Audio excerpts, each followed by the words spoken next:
বিকেল হলেই মনটা আনচান করে বাইরের দোকানে ফাস্টফুড খাবার জন্য। একদম বাইরের দোকানে না গিয়ে এভাবেই বাড়িতে বানিয়ে নিতে পারো ফাস্টফুড খাবার।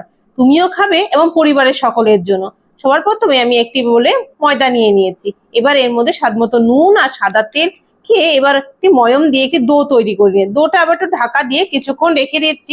অন্যদিকে আমি অন্য সব সরঞ্জাম রেডি করে নিচ্ছি। তাহলে ময়দাগুলো উঠিয়ে নিয়ে একটি বড় বড় লেচির আকারে বানিয়ে নিয়েছি।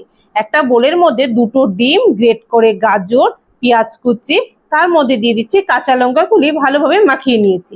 এবার যে বড় বড় ডোগুলো তৈরি করেছিলাম সেগুলো আমি বেসিনের যে সেলফ আছে সেখানে বানিয়ে নিয়েছি, কেননা এটা আটার যে চাক্কির মধ্যে সেটা হবে না। একদম পাতলা করে তেল দিয়ে ভেজে নিয়ে মাখিয়ে নিয়েছি।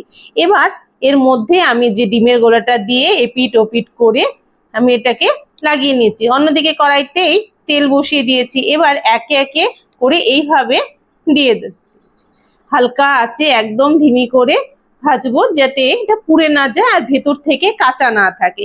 এভাবেই এক এক করে হালকা করে সব ভেজে নিচ্ছি। তা আমার মোটামুটি একটা হয়ে গেছে, দেখো অনেকক্ষণ ধীরে আছে ভাজলে একটা ফুলে ফুলে উঠেছে। তো এভাবে এটাকে আমি নামিয়ে নেব।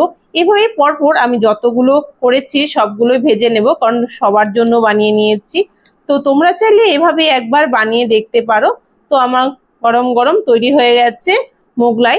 দোকানের থেকে অধিক গুণ ভালো খেতে, একবার চাইলে বানিয়ে দেখতে পারো।